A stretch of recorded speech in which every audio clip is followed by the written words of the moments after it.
Upgrade your shit.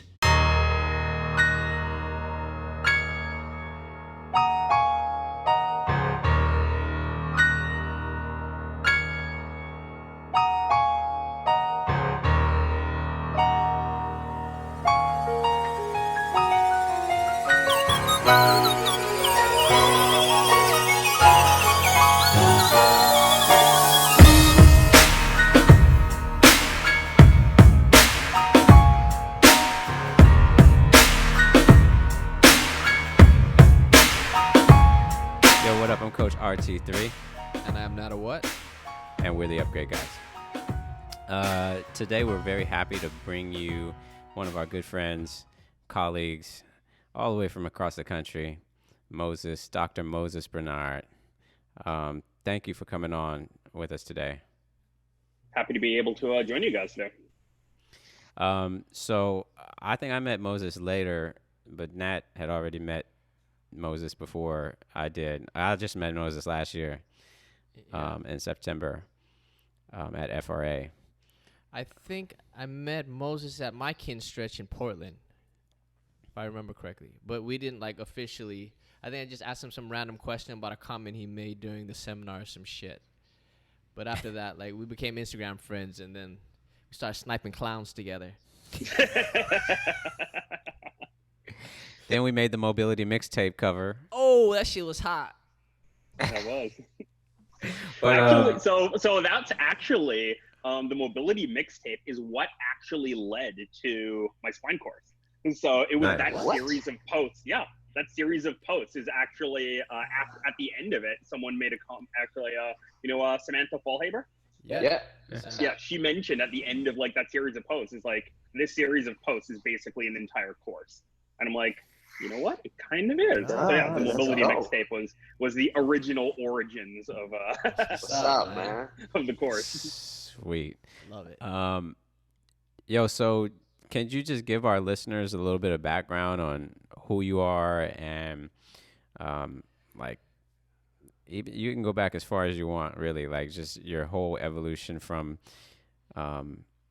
your education, growing up, being Canadian, to living in America.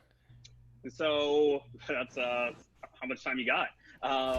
Well, grew up in Western Canada. Was pretty active kid growing up. Played most sports. Was really into basketball most through middle school and high school. Started doing some track and field stuff around the same time. I ended up being better at track and field than I ever was at basketball, so I ended up going to college on track scholarship. Started at the University of British Columbia in Vancouver, and then I finished my undergrad in my hometown in Saskatoon, Saskatchewan, which is kind of right in the middle of Canada. And so if you think of where Fargo, North Dakota is, and then you drive another 12 hours northwest, that's where I grew up. So little chilly. So being in Florida now, I definitely don't miss some of the weather up there. While I was in high school, I was really interested in anatomy, biology. That led to me going down the route to exercise phys in undergrad. And it really wasn't with any intent to do any specific job. It was just stuff I was interested in. So I really enjoyed just learning about the body and how the body worked. And that eventually led me down a path to chiropractic school, which brought me to the US. So I moved to Dallas, Texas in 2006 for that. Graduated in 2009, came out to Florida in 2009, and have been here ever since. My evolution kind of professionally kind of started more traditional chiropractic things, but I realized it didn't really resonate with what I knew from my undergrad about how the body really worked and how we responded to exercise and movement. And so on one hand, I kind of had the chiropractic things that I was learning, and on the other hand, as a movement wing that I was kind of personally studying just for my own knowledge. That led me down a path to eventually functional range systems. So I met a trainer who took one of the first FRC courses in 2012, 2013.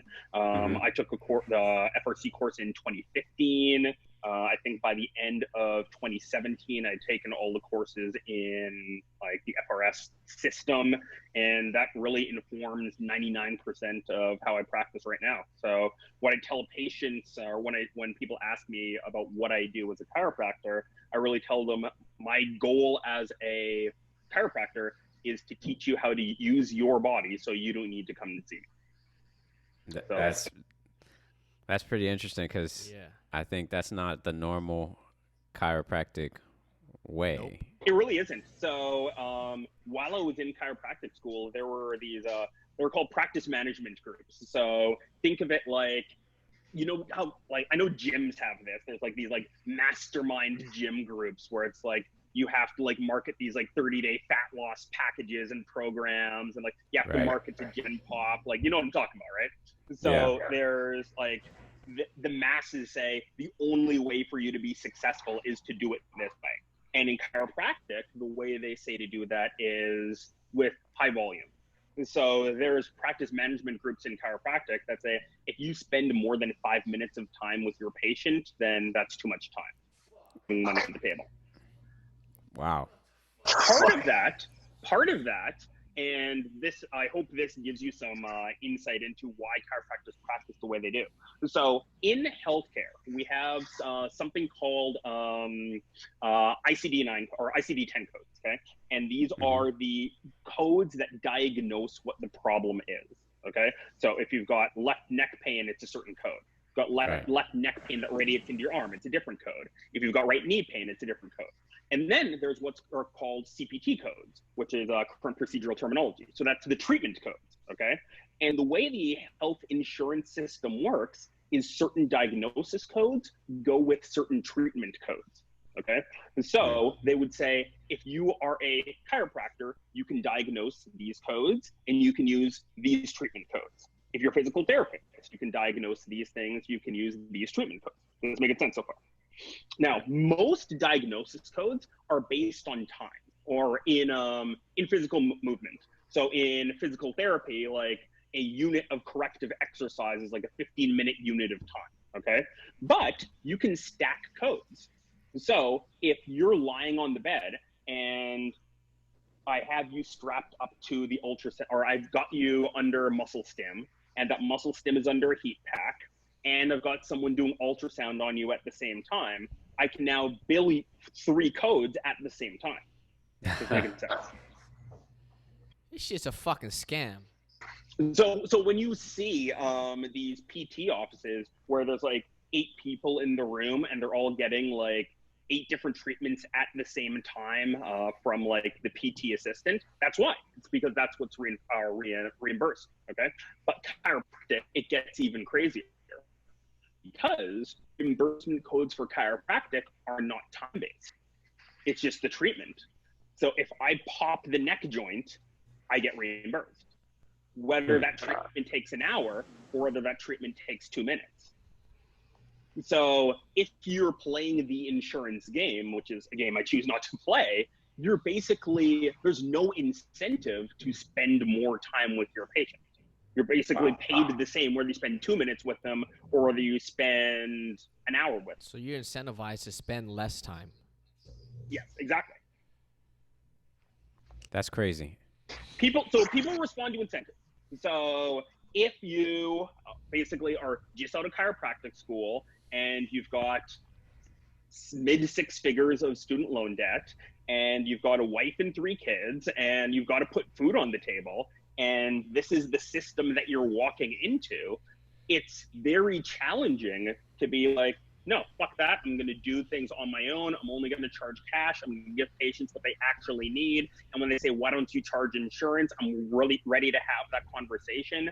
The path of least resistance is to just go down the accident injury chiropractic path. So this is why you see it, because that's what's reinforced and reimbursed. God damn. Is there any, like, is there anything out there outside of people like yourself who are just doing something different, trying to make the field different? I think it's really only happening from people like myself. I think it's people who are just opting out and realizing that the system is so broken that it's better to just not be part of the broken system than to try to repair the broken system, because it's just so broken that you would have to burn it to the ground and rebuild it anyways. I feel that way about like the current training culture too, though. Yeah, I mean, you could say that. Yeah. I think the idea of movement quality trumping or being more important than hypertrophy, being more important than aesthetics, being more important than max strength is, or not feeling pain. Pain to not be normal. And it's hard to compete with because you've got big companies who stand to lose a lot of money by people not being in pain. Right. I want to make a quick point for anybody who's listening about the explanation Moses just gave about like why treatments are the way they are, why certain rehab professionals operate the way they do, and how it's different from or how it's not necessarily what you need, but based on how they're going to make money. So when you go see a different practitioner and they don't do the stem thing and everything in 15 minutes or whatever, like please be aware, like there's a reason for that. There's a reason that these people are charging more, is because they want to give you what you need, and that's what they need to do to run their business. It's not because they're trying to steal money from you. In reality, these other people are trying to steal money from you.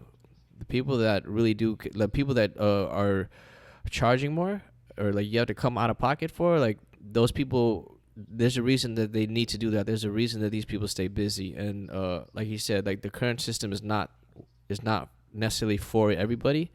So if you've been in that system and you're not finding help, please look for somebody different.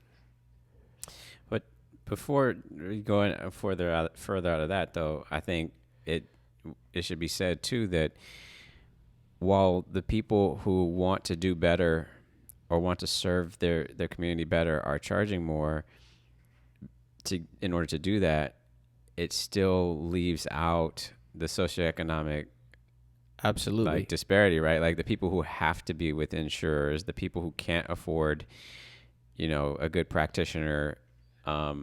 It kind of like it continues to drive a massive gap. Right. So that's what I was gonna say is that project that Kauno just started. Like hopefully we can get more people involved in things like that, right? Because that's a big part of what that project is providing that type of care to people that might not necessarily have access to it because of socioeconomic things. And I think that the more we call attention to these things, like the more that people are doing this type of work, get to spread that out. And I feel like that's important too. I think it was Seth Godin who gave me this idea. His policy on taking on projects was free or full price. So it was like he didn't really choose to discount to people who needed it. He just went out of his way to be like, if people really, really, really need it, like it's going to be free. And then there's going to be the other price, was not kind of figuring out exactly where on the spectrum people fall in. And that's actually something that I do. So I have it's actually kind of how I started my practice for the second time. It was a bribe. I bribed people into leaving me reviews in exchange for treatment because I was kind of getting started again. And that's actually kind of what I do for people of lower socioeconomic status when they come to see me. It's if they reach out to me and say, hey, like I want to see you, but like I don't know that I can afford your rates. It's like, okay, like let's talk about kind of here's the program that I have. So that's the way I do it. But I do need to be better at formally advertising that policy that I have. Right, because I mean I know that when it's not COVID, I actually do have people that I see for free. And a lot of people that actually reach out to me on Instagram, like I've met with them and worked with them for free for some time. So, it's like if just like that full price or free thing, like that's totally, it's funny that you say that because when I started doing better, I was like, well, now I have room to do stuff for people that can't afford it. Like even when I wasn't charging a lot. So it's totally. Well, I mean, this is something that you see pretty often in a lot of kind of capitalist businesses, whether it's like super small businesses or super big businesses, it's that the more profitable things kind of help subsidize the less financially profitable things. And I think that's okay. Like, I want to call it like wealth redistribution or whatever, but like, I think it's an important thing that we're able to help people and we're still able to put food on our table. And if me paying full price means that someone else who is in no means to be able to pay full price can get the treatment they need, like, for me, that's an absolute no-brainer. But I'm Canadian, so we see things a little bit different. So. Well, it's funny because I feel like Rich and I attract those type of people as people that we get to work with, right? So that's like, yeah. Okay. Anyway, Ultimate Spine, you mentioned it earlier, but really the question is, I mean, it kind of snuck up on us. I mean, we kind of saw it happening, just like, you know, you said, like, you know, you put all these posts out and then you're like, hey, this is actually a course. I mean, we were kind of looking at like, there's something going on over there with Moses. I'm not sure what it is. And because you were on a roll, you were hitting for a minute. I was cooking things up in the lab. But like what was the real impetus behind you know, the Ultimate Spine? Not just, you know, someone saying, hey, this should be a course.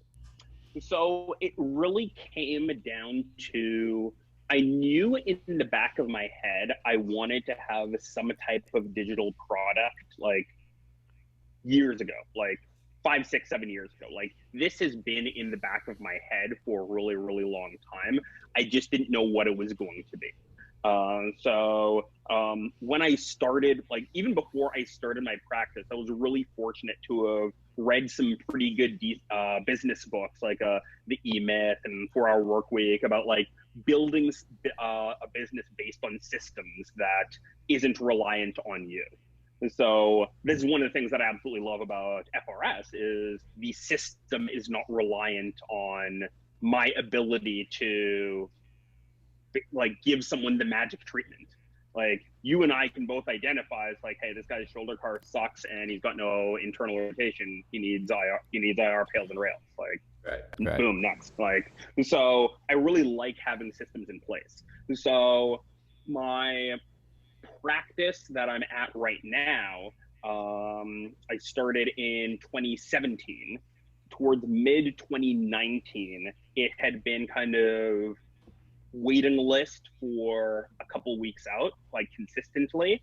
So it was at that point, it's like, all right, like, I'm at the capacity of being able to see people face to face. I can gradually keep ramping up my price points, but that's only, you can only do that to a certain extent. So at that point, it was, okay, like, how can I package stuff together? So then I had that series of posts. It started as, hey, this is something that I notice when people have back issues. And based on the comments of that post, I released a part 2, and I released a part 3, and I released a part 4. And then I realized, hey, like, I already teach all this stuff. I already send patients videos of all this stuff. If I just packaged it together, like, nicely, like, there could probably be something here. So the idea behind, the reason I went with the spine is because that's the number one cause of physical disability in the first world. And so people have spine issues. People are probably going to have spine issues for the foreseeable future. Most of the people who I deal with spine issues, teaching them how to move better helps a lot more than any manual therapy I do. So there are some people where 110% like manual therapy is what they need, but there's enough people out there that would get amazing results without it, that just teaching them that, hey, that there is an answer that is different from getting adjusted 3 times a week for the rest of your life, or going to the physical therapist and doing fucking clamshells. Like, there's more to the story. And something that I noticed in different courses out there, it was just random lists of exercises, and there was no real explanation of why to do things. It was just, hey, here's 5 5 great exercises for back pain, which is fucking bullshit.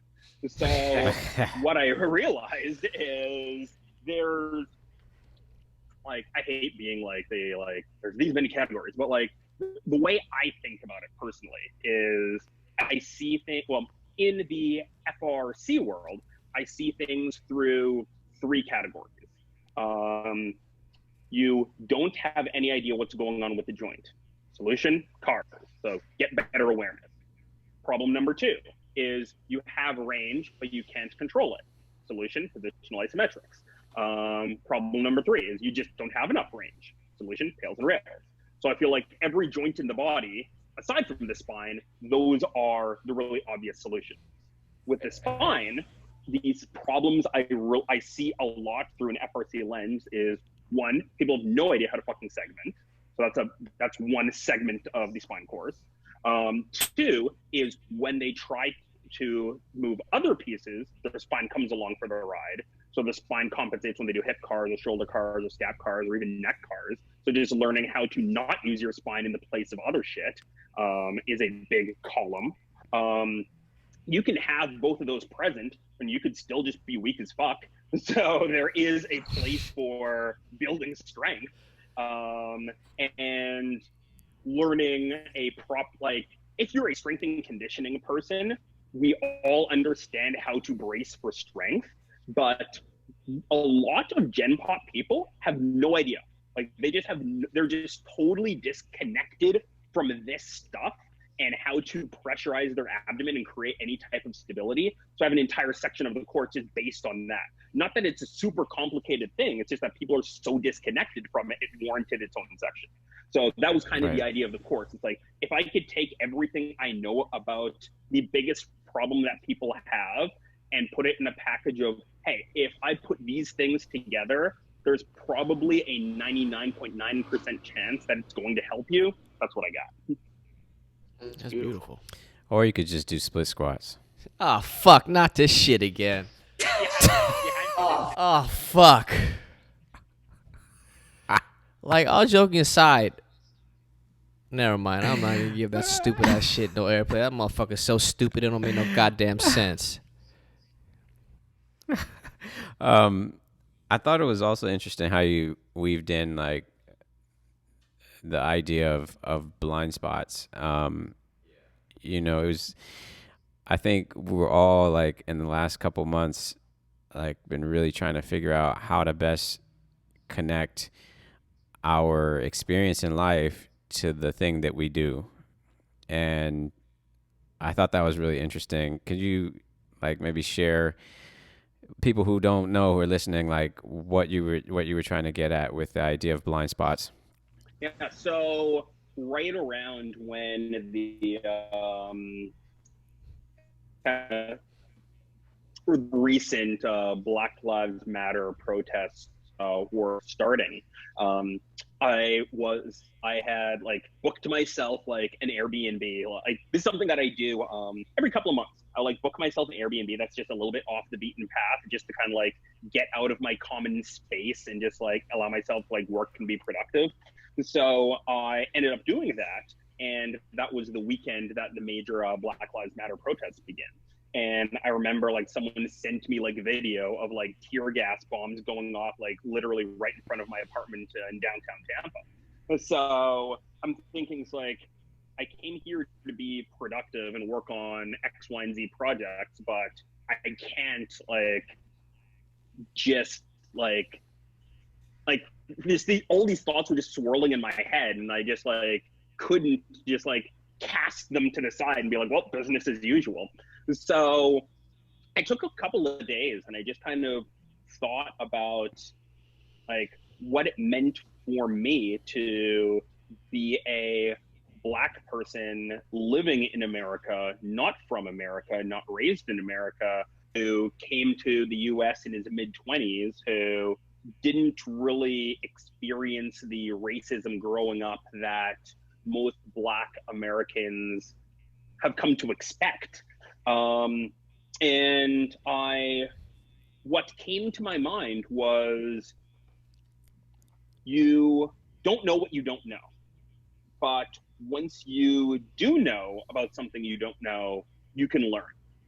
And it's, if you don't know or you don't know something, you can't do shit about it. So Right. I shared this story about being in college where I was studying with a group of students, and like late at night, it was like 11, 12 p.m., like it was midnight, and everyone was walking home. And my dorm is on like one side of the campus, and this one girl's dorm is on the opposite side of the campus. And she's like, "Hey, you want to walk me home?" And I'm like, 17-year-old kid. I'm totally oblivious to this because I grew up in a pretty safe small town in Canada. I'm like lost all chivalry points of all time here. I'm like, why do you need me to walk you home? Like, you're on the opposite side of the campus. She's like, you should probably walk me home. I'm like, really? I don't understand. She's like, I'm a 95-pound fucking female. Like, you're walking me home. I'm like, okay. So I walk her home, and she starts telling me the story. Like, she grew up in a less safe Canadian city, and she's telling me this story, or just like kind of when she's like walking late at night, like kind of the way she like holds her keys between her fists, like just in case like someone comes around the corner, and like walking with like pepper spray and stuff like that. And this was just foreign to me. This was just totally foreign to me, because like I grew up with a sister, and she walked home alone at night in the dark by herself, and she didn't think anything of it. This is just how I grew up. So after hearing about this, I asked a bunch of different female friends about this, and they're like, yeah, like this is a reality we live with day to day. And through those conversations, I was able to see the life that women go through a different lens. And Right. I feel like I've been able to be a better ally to women through the knowledge that I've gleaned from these conversations with them. And I feel like that makes sense for a lot of people. Like a lot of males understand that women go through things that they don't have to. But for whatever reason, they have a hard time seeing that minority people go through things that heteronormative white males don't have to go through. So I framed this kind of through blind spots. So the fact that this girl had to live her life potentially in fear when walking around late at night was a blind spot that I had. I just didn't realize that half of the population was living with this existence. And then when I moved to the US and I had my first racial encounters with police and being called boy and like just the stuff that I realized at the time, like, oh shit, this is the shit that like I see on TV. I didn't realize it was a thing. And then talking to Black people from the US who grew up in the US and realizing, no, this has always been a thing. And talking to some of my friends who are teachers in dropout prevention schools, and just realizing that for me, the experience of Black people in the US was a blind spot. I didn't realize how bad it was. And this is coming as a fucking Black person living in the US. So if as a Black person living in the US, I can be blind to it, I feel like that's a safe space for people who may feel like, well, I'm not racist, but like, I feel like it's a safe way for people to have the anti-racism conversation. So that's kind of why I put it out. And there was a lot of positive feedback that I got from the post. It ended up being like, I just started writing stuff down, and it ended up being a like 22-minute video, and I just kind of read off the speech or just what I wrote, and I kind of told people like, hey, if you want to have a conversation, like I know a lot of people like they're just tired of having the conversation, but for me, I'm not, because that has not been my experience. So I invited people like, hey, if you want to have a conversation with me, like I'm okay to have that conversation. I can't speak for anyone else, but I can say that I'm comfortable with having that conversation. So if you want a safe person to talk to, like I'm your guy. And hundreds of people reached out. So I feel like if any one of those people started having a different conversation with people in their lives, and it was all worth it. Absolutely. Yeah, anything? Nope. Nat got nothing for once. Oh, I do got one thing.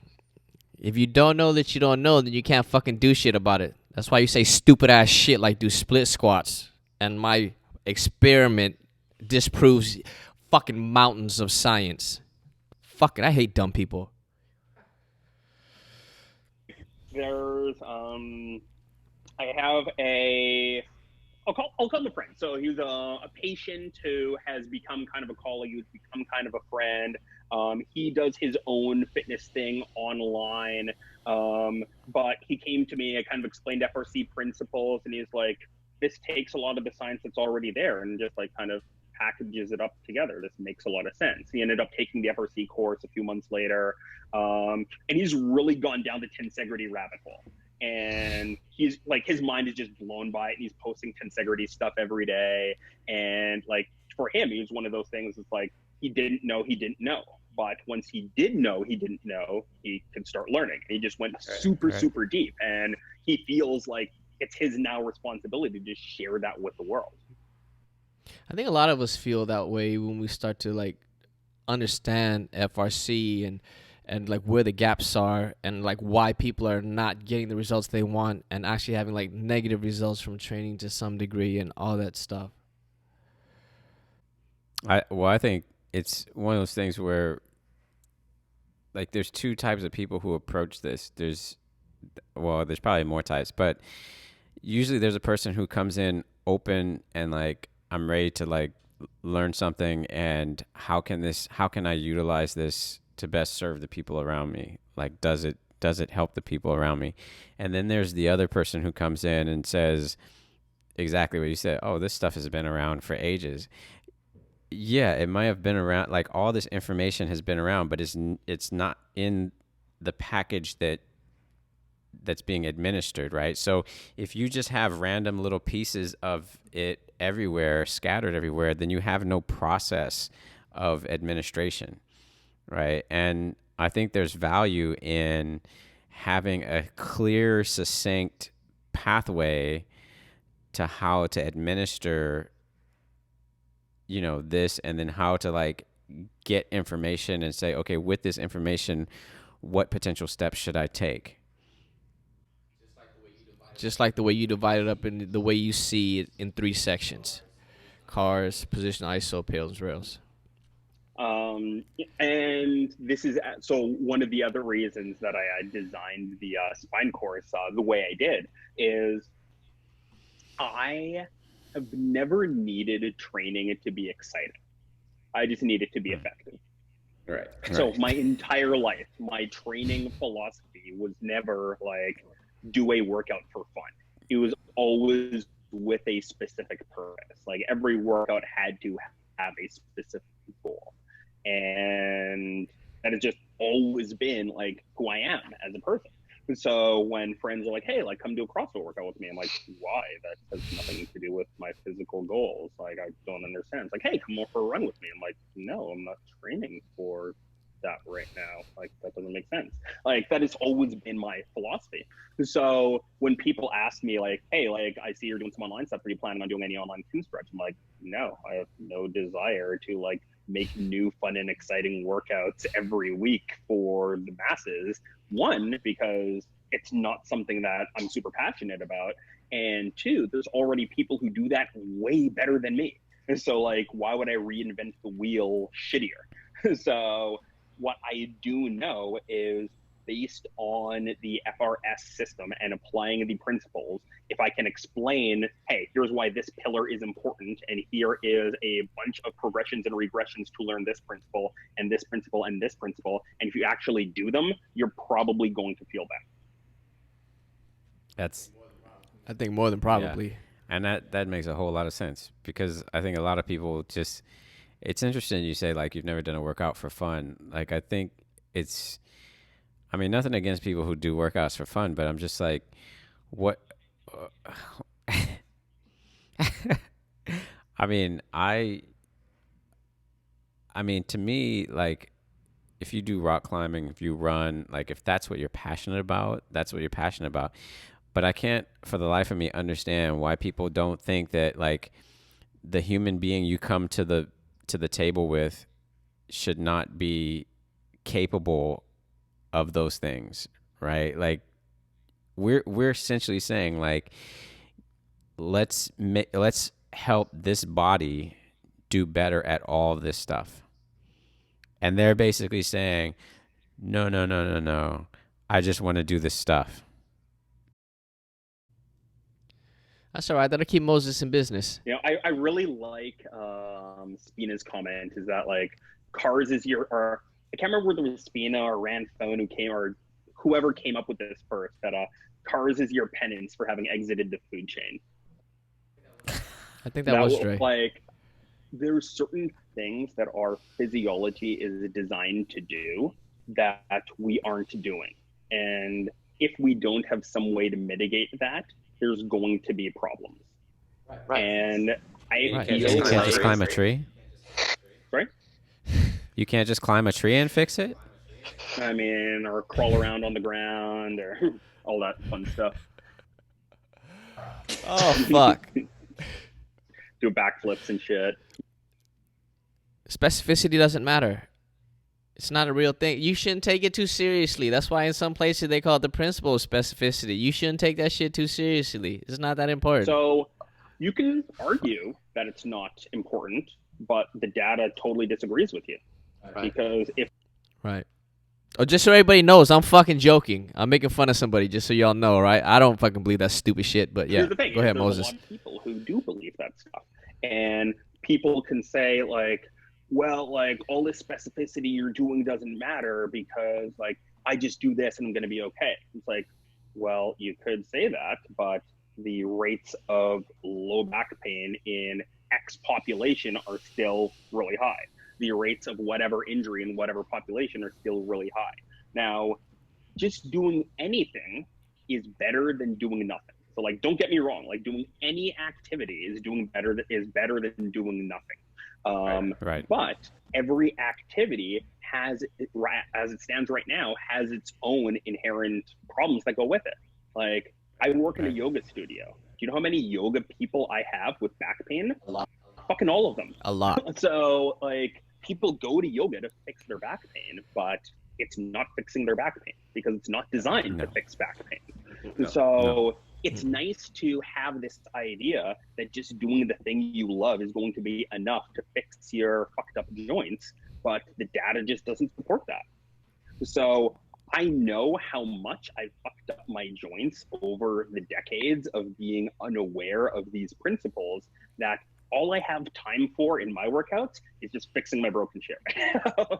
And that is enough. Like I feel pretty good doing that stuff. So that's what I focus on. So you've been to a lot of education, like, because we've talked about this. You spent a lot of money and time on education. You've been to like higher education, doing this, and you went to Chiro school.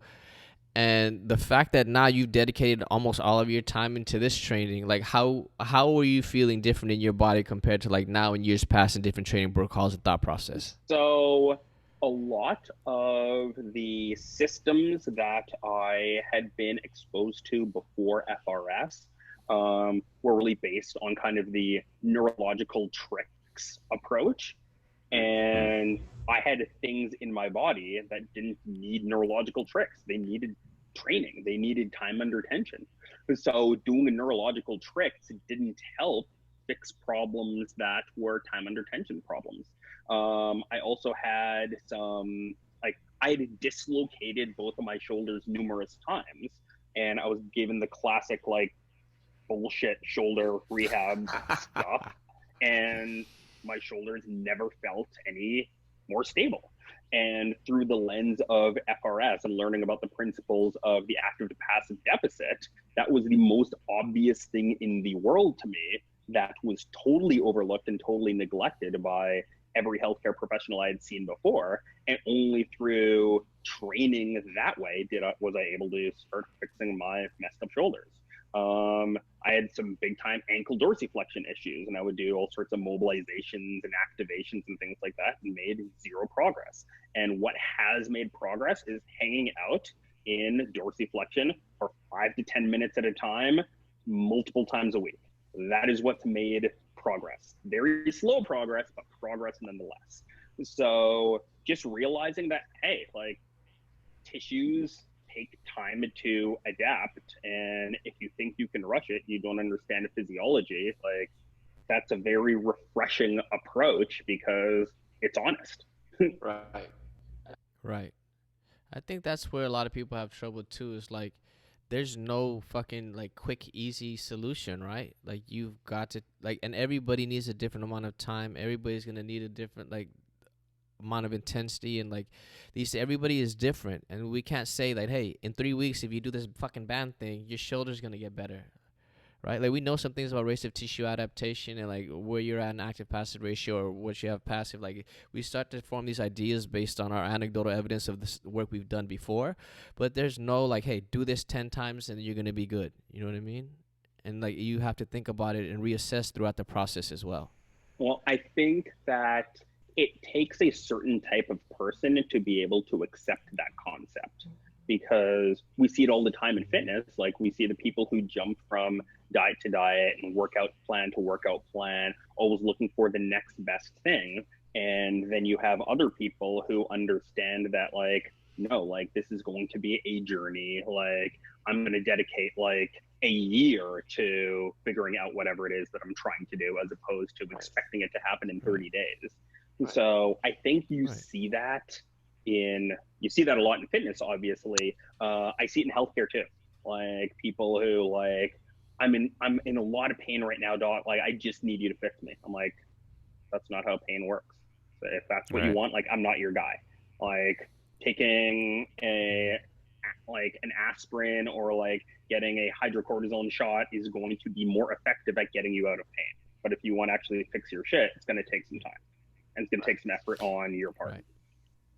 I think that's interesting because like people think people go in with like a single point on their destination thing. They think like, if I could just get here, then it'll all be over. Like it'll all be, and it's like, I think with all of these programs, whether they be diet programs, whether they be fitness programs, whether they be healthcare related, everyone's always like looking at this destination, and they neglect the fact that you don't stop until you die.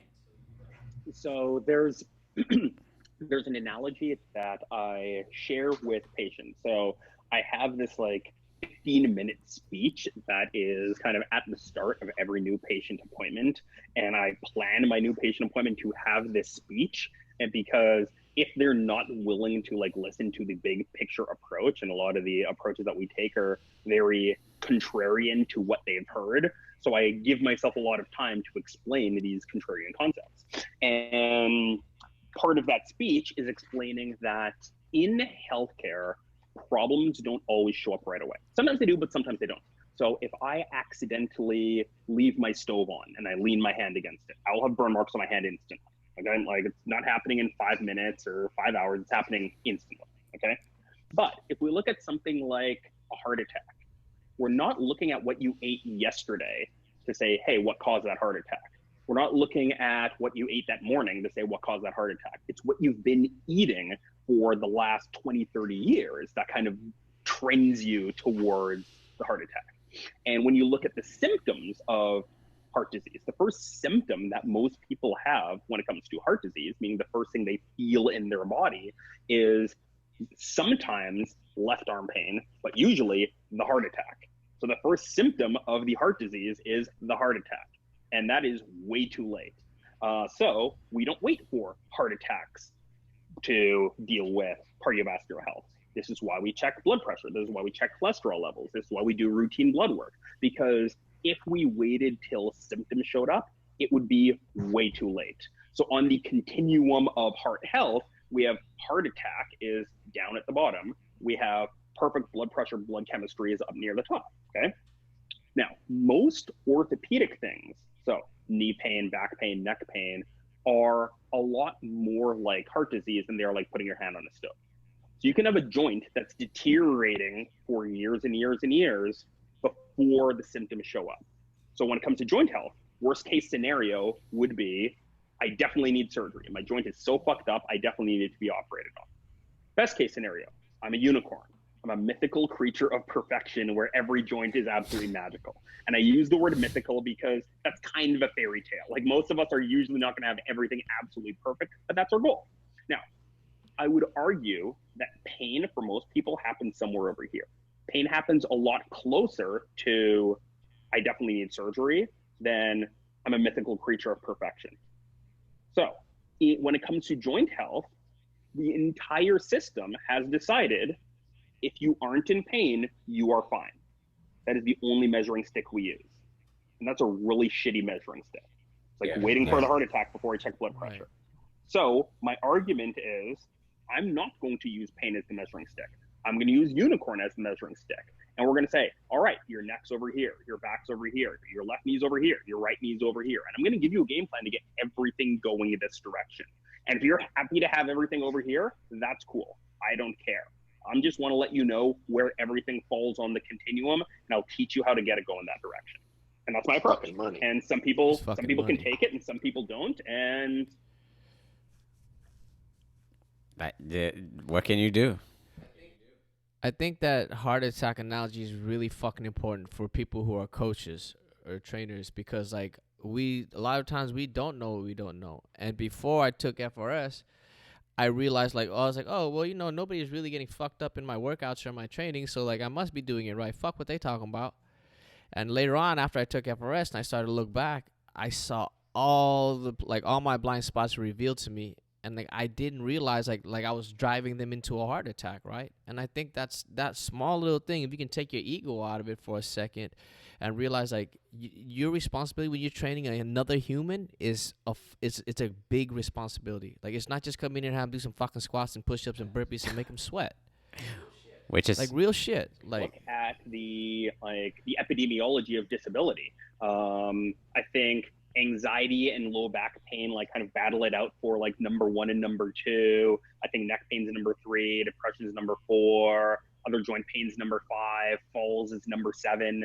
And so I think 6 out of the top 10 causes of disability in America is from your joint shit not working nice. So the leading public health problems when it comes to disability, meaning days I had to miss a day of work because of XYZ, is things that are directly attributable to not moving properly.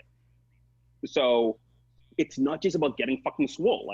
As trainers, we are literally the front line to the biggest public health problems in America. So this is a responsibility that I think we all need to take pretty fucking highly because it's a big deal.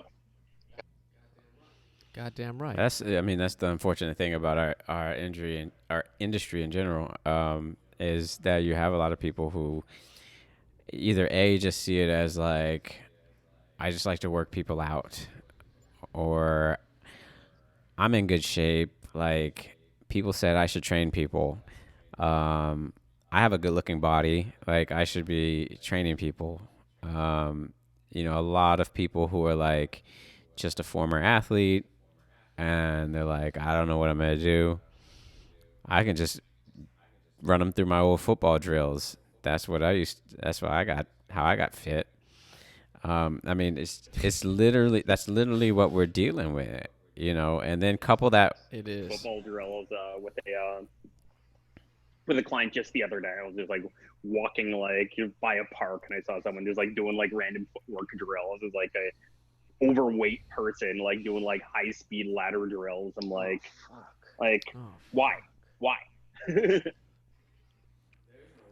There's no why. Literally, they're just fucking throwing a bunch of exercises on a fucking thing. I'm we're gonna do this shit. This is gonna make them tired as shit. Just what is the upside? What is the risk reward ratio of this drill? What are you trying to accomplish?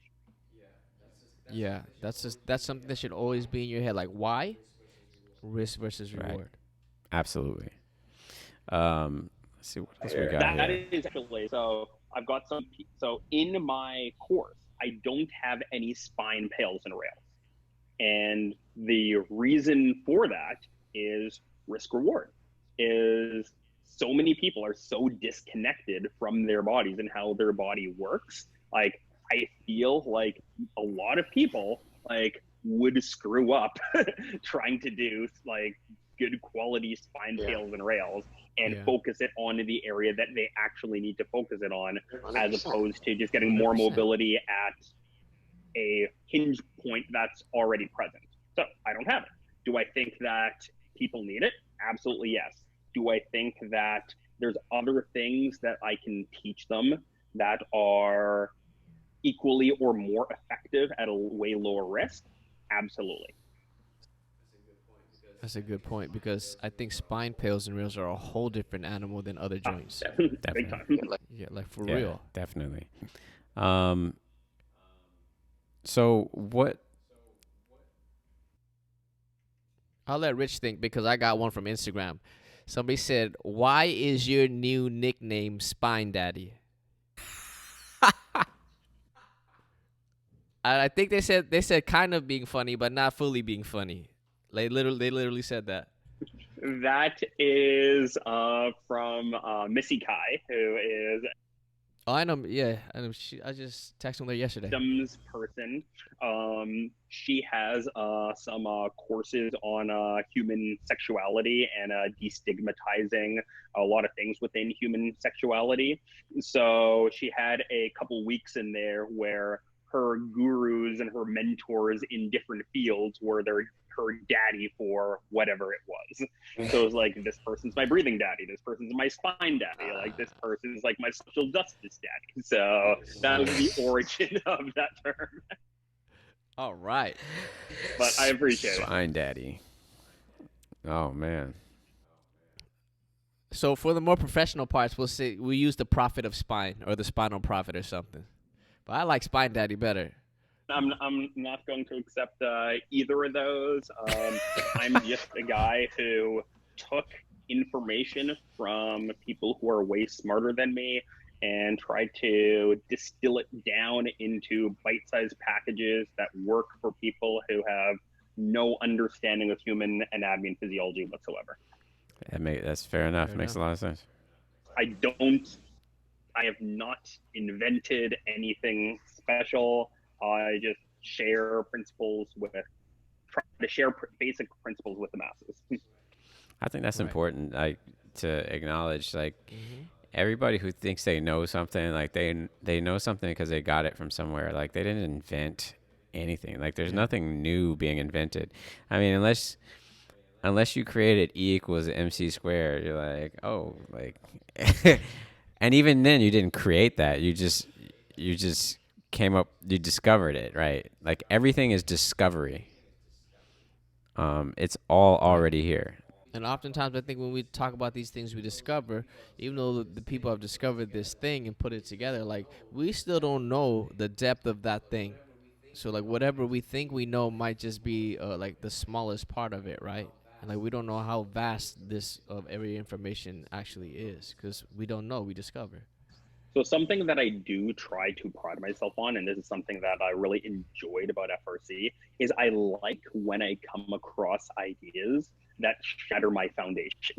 Like, I like the idea of that, holy shit, everything I thought I knew is wrong. Like, I need to rebuild from scratch. Like, I like that. Like, I like that experience. Yeah. And a lot of people don't. Like, I understand a lot of people are very, very attached to their ideas. And regardless of the evidence to the contrary, they like are just going to draw their line in the sand. It's like, no, this is how it is. So I feel like being willing to accept that I know nothing, and what I think I know, like, could all change tomorrow, and I've got absolutely zero problems with that, I think makes me effective at what I do. Yeah. I mean, we want the best tool for the job, right? Like, so if if we found another tool that's better than the screwdriver tomorrow, that's the tool I want.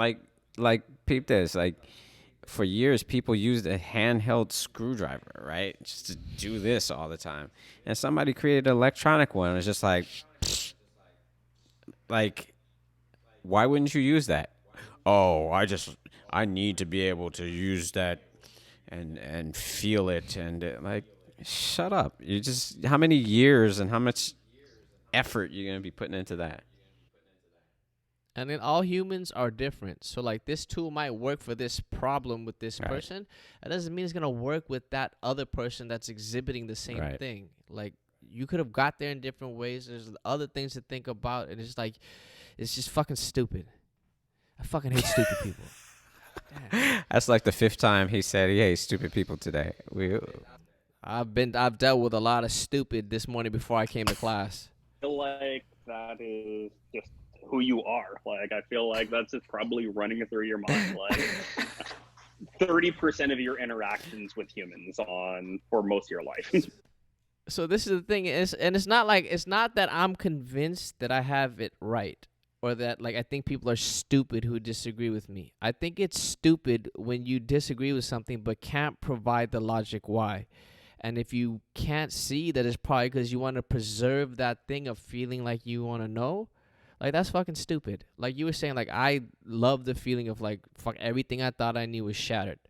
And honestly, that's really fucking what got me the buy-in at FRC. Before I came back and started to do the things and implement them and saw that it worked, when I got there and they were like, oh, Nat, you're a fucking stupid asshole and you've been doing everything wrong and you could have potentially been driving people towards the that curve that Moses was talking about and some of the fucked up and unicorn. Like, when that happened, I was like, oh, shit. Like, this is it. You know what I mean?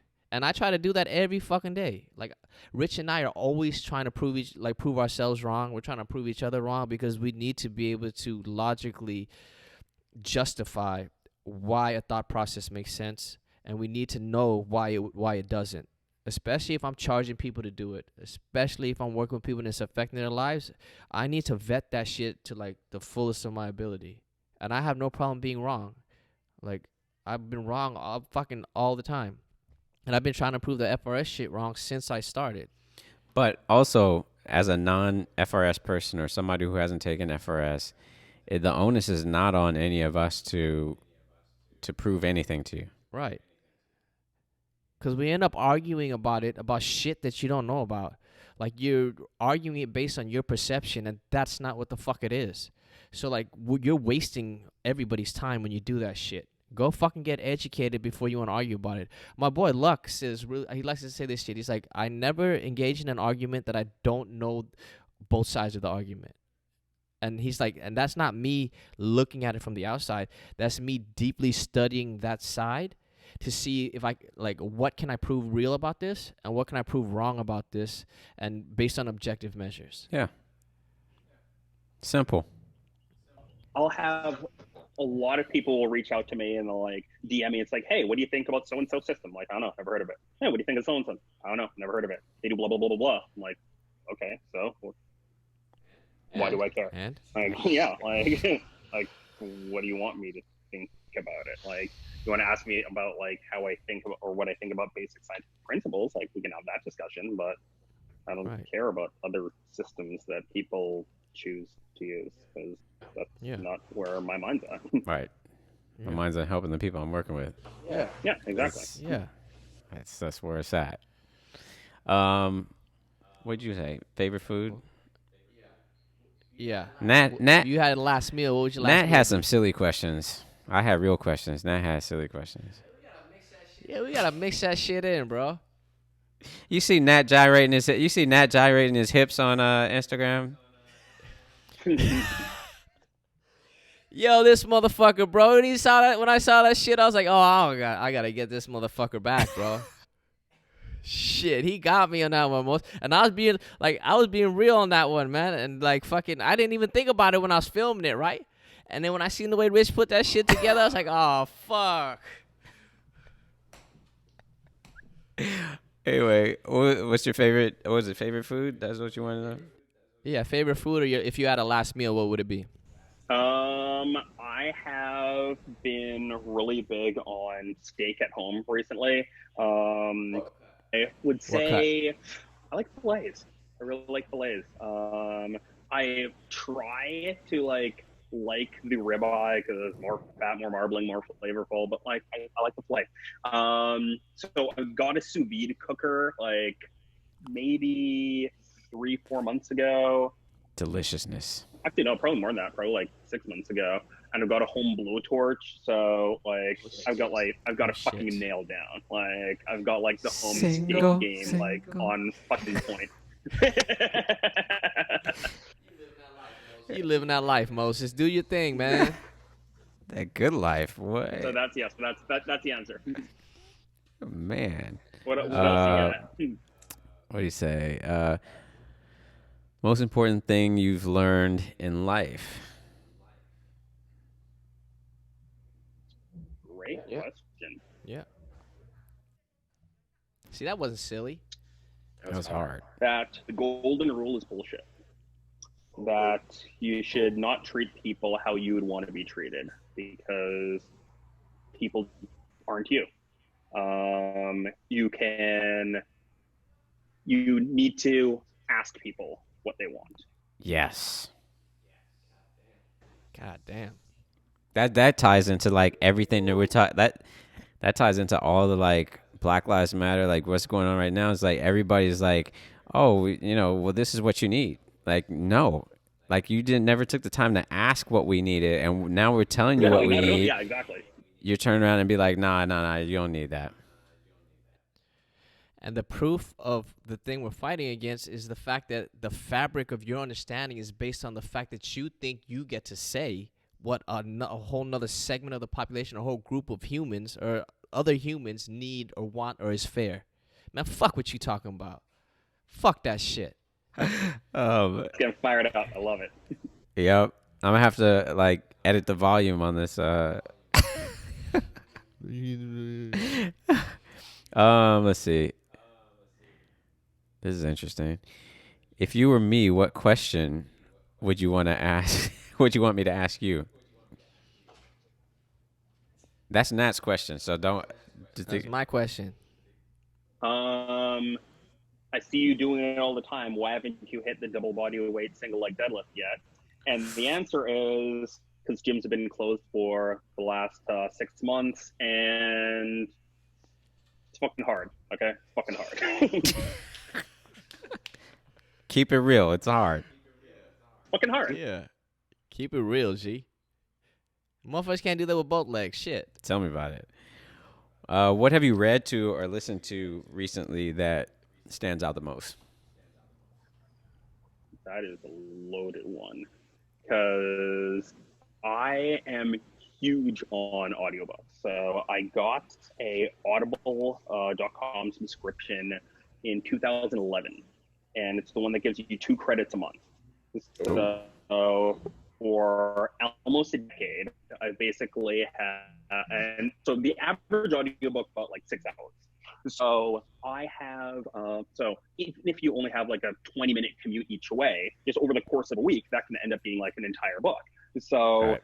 I've read like 250, 300 books in the last 10 years, just living day-to-day life. So what has been really interesting recently?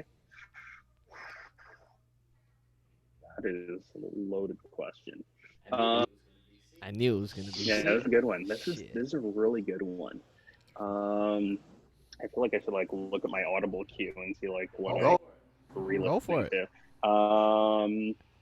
Here, but I'm using my phone on this right now. I'll get back to you guys on this one. But I recently re-listened to Sapiens. Oh.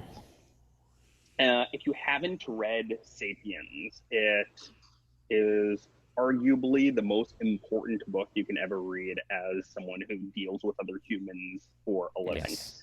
Because if you don't understand the species that you're working with, you're going to have some problems. I mean, that's kind of basic. That's a basic statement, right? I don't understand Homo sapiens, but I want to work with Homo sapiens. Let me go fix this dog's broken leg real quick. Have to do split squats. So, like, I think this has been like my 3rd time through it, and every time I go through it, there's new things that I pick up. Yeah. But I also realize just how brilliant of a writer Harari is. So just kind of revisiting that has been pretty good for me. I'm actually listening to 21 Lessons of the 21st Century. Is that that's his other one, yeah. Right? Yeah. Which is interesting. I wasn't crazy about not quite like Sapiens, but I mean, there's some useful nuggets in there. Have you read Civilized to Death yet? Okay.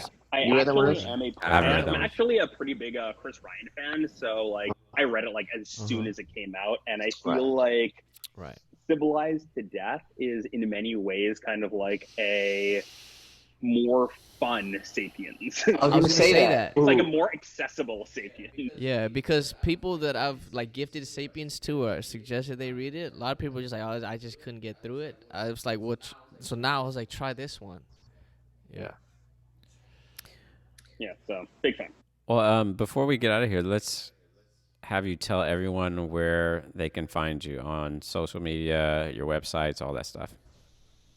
I keep it super easy. It's all the same. My Instagram is @MosesBernard. You can find me on Facebook. Just search my name, Moses Bernard. My website is my name, www.mosesbernard.com. The easiest way to find me is through Instagram. That's where I'm the most active.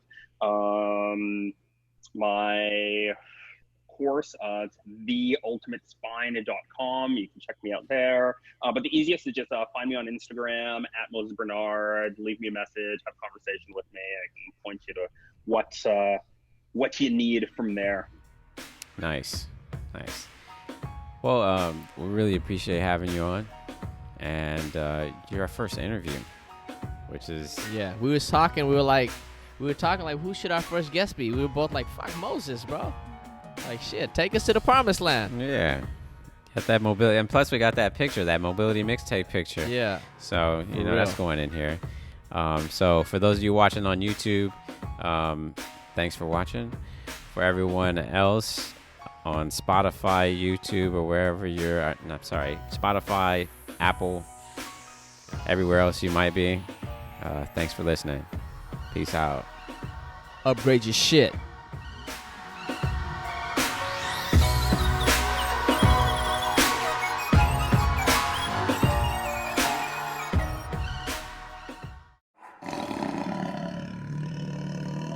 Upgrade your shit.